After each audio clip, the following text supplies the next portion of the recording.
Hey, let me get right to it. You're in. I've decided to put you into the starting lineup tonight. I think you're ready. Wow. Hey, thanks, Coach. You earned it. You've been playing really well, and the way you've stepped it up even more recently, you left me with no choice. Man, I really appreciate that, Coach. You will not be disappointed, I promise. I know. This team has a lot of faith in what you can do. Now get out there and show me I made the right decision, son. Yes, sir, for sure. I'll see you soon. So what up, 2K fans? This is another thought process type of video, so I'm not going to waste any time. I'm going to dive right into it. This is one of my NBA 2K15 ideas, and it's all about the dynamic duo signature skill. There are always abilities or characteristics of players that are hard to weigh, and I typically like to refer to them as intangibles, or things that players have internally that are unable to be touched or have no physical presence. 2K has embraced some of these aspects this year in the form of personality badges, that weigh on the momentum of a player's personality, enhancing their rhythm, or in some ways improving the players around them in various segments of their attributes, mainly in their stamina.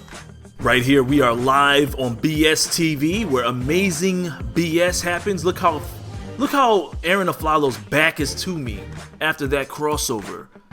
And look how unrealistically he's able to recover fast enough to get a hand up and truly affect my shot. That's just amazing BS. But anyhow, last year in NBA 2K13, the developers of NBA 2K announced signature skills, which are basically taking a page out of Call of Duty's perk system. But ultimately, signature skills separate the capabilities of individual players around the league. This year they took it even further with the inability to max out players' stats in certain categories, hence the need for signature skills to give that player that extra push in areas that they would naturally excel in.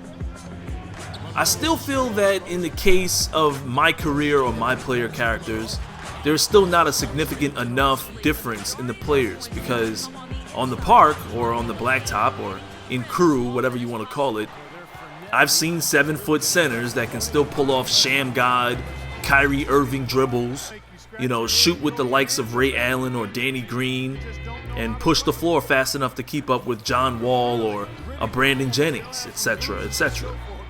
2K hasn't put enough effort in the significant categorical abilities of each type of big man or small forward.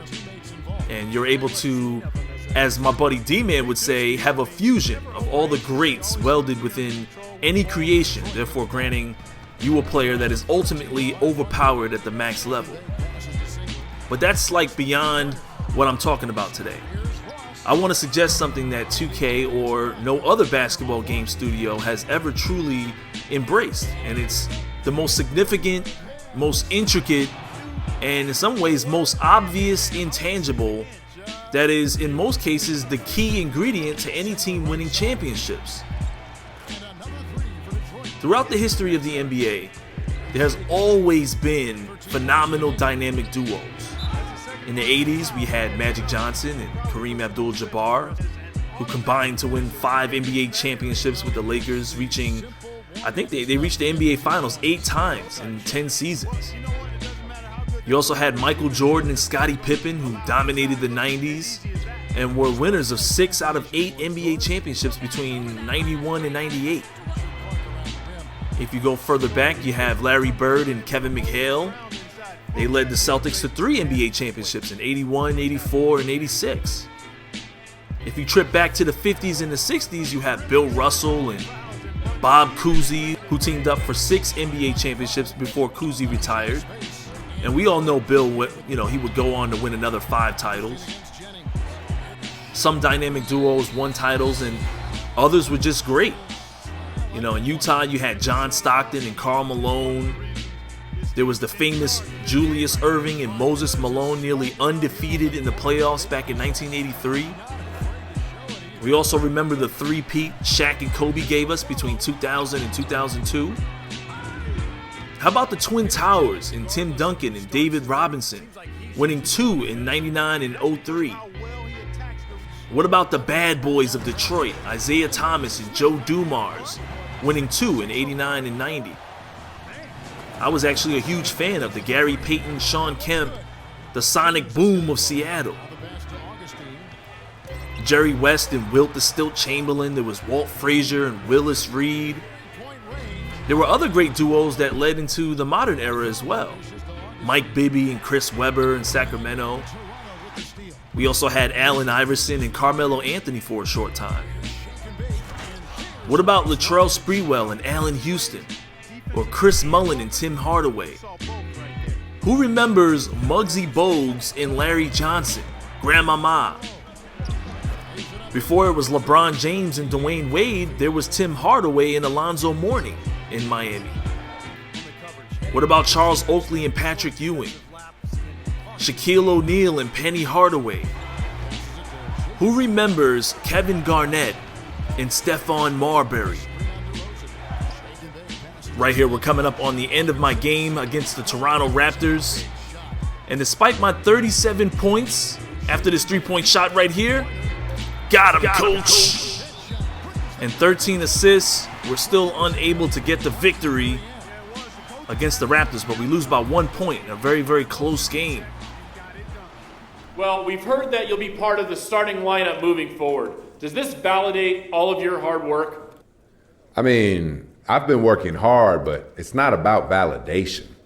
Everyone's working to get better and to push each other, whether you start or play off the bench. Obviously, I'm grateful for the chance, though, and I'll do everything I can to keep improving in my new role. Just want to let you know that things seem to be going good. Like the way you're playing, doing well with the media. Keep it up, man, and there'll be more good things to come. I remember saying to a couple of my buddies, my buddy Ty415 in particular, and I sent a tweet out over Twitter last night. I said, you should put Brandon Jennings, Rudy Gay, Danny Granger, Amari Stoudemire, and Andrew Bynum on the same team. These are like all the guys that should have been good, all on one team. That would be a championship team right there. Right here, I get a dynamic goal. It says I need to get the ball to Josh Smith because I'm his sidekick in this game. After the Kevin Garnett and Stephon Marbury era, we now have Kevin Garnett and Paul Pierce. Who remembers Vince Carter and Tracy McGrady, half man, half amazing, and T-Mac? Before Amari Stoudemire and Carmelo Anthony teamed up, there was Steve Nash and Amari Stoudemire. What about Kevin Durant and Russell Westbrook? Or at one time, Al Horford and Josh Smith in Atlanta.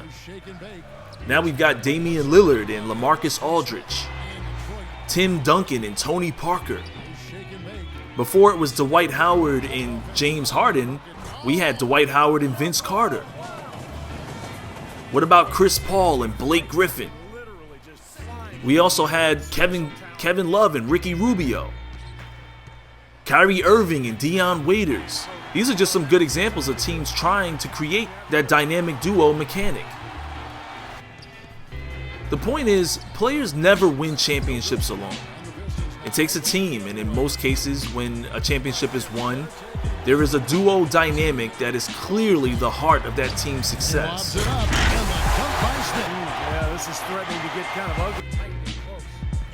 In MyCareer mode, no longer would you have that mute player talking to you in MyCareer mode because you would have your sidekick. Imagine if you were able to not only create a MyCareer player, but what if you were also tasked to create 2 players, including your sidekick? He'd come in later in the draft and you could design him any way you wanted. Maybe you're a point guard and you want that Tony Parker, Tim Duncan dynamic, or maybe you're a shooting guard and like me, you want that Shaq and Kobe dynamic. Or maybe you're a small forward and you want that Jordan and Pippen or LeBron and Wade dynamic. Either way, this would make MyCareer much more interesting. In the storyline, he could share the load. You know, you could carry a new signature skill called Dynamic Duo. He said to his guys, let's get serious about driving the lane and putting pressure on their interior defenders. That's where he sees the soft. Sometimes you go into the park mentality. You see Eric Bledsoe guarding you. You give him the light hesitation, then the crossover behind the back park move, leaving you in the corner for the three-point shot. Got him, coach. The dynamic duo signature skill could be very similar to Dimer, where an 8% increase would be added to his shot percentage if he takes the shot after you pass him the ball. The cutscenes could include your agent, your assistant coach, the GM, and even your sidekick. So in that case, there would be no more need for that mute veteran teammate. Your sidekick could have, majority of all the cutscenes, and he'd handle the majority of all the issues you're facing in the league as well. It could even work in crew mode or at the park. Those that are sharing the dynamic duo signature skill could easily alley-oop passes to each other, and they could work really well together, increasing each other's chances at scoring off of passes, and be very similar to the way me and D-Man work together with our chemistry on the blacktop or on the park. At the end of the day, I think the dynamic duo mechanic is an intangible that has been overlooked in basketball games, and considering how realistic these games are getting, coupled with 2K's introduction of player personality, I think this would be the next big step in team chemistry moving forward. There are several intangibles I'm planning on discussing in the near future, but I'm interested in your opinions as well. Sometimes you go into the park mentality. We see Channing Frye under the rim and I posterize him. Sit your ass down, Channing Frye. So as you can see, we're coming up on the end of this game, third quarter, up by 3 points against the Phoenix Suns.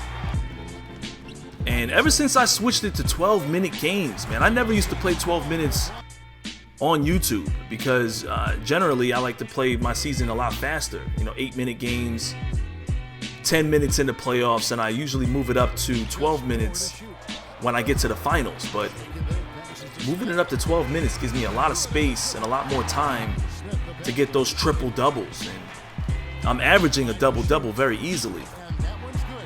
In this game, I am the sidekick of Josh Smith, and I've been dishing him the ball the whole game. I think the majority of my assists came to passes to Josh Smith.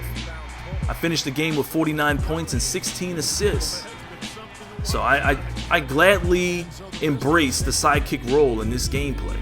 Hey man, great job. Thanks, bro. I felt like we were locked in pretty good, and you got me the ball just where I wanted it. That's exactly what I'm talking about. Nice. Yeah, I was definitely just trying to make plays out there, Well, keep it up, my man, and we gonna go places. Word. And your dumb ass can carry my bags. And before we head out, let's go ahead and take a look at some of my attributes. With 4,000 VC, at this point, I'm an overall 85. And as you can see, I typically like to increase my offensive abilities initially because in MyCareer mode, you have to put your team on your back. You really do. And they kind of force you to play as a lone gunman because there is no dynamic duo. You don't really have that go-to guy all the time, although we kind of create that atmosphere as players ourselves. It'd be nice to see the dynamic duo signature skill right here, and I don't know, I thought it would be pretty cool to have a sidekick that can help me score and do some things consistently on the basketball court. It's your boy Shake, as always. I'll holla at you dudes later. Gamers want to game. We come home from a long day at work or school, and some of us have a family and we game late at night.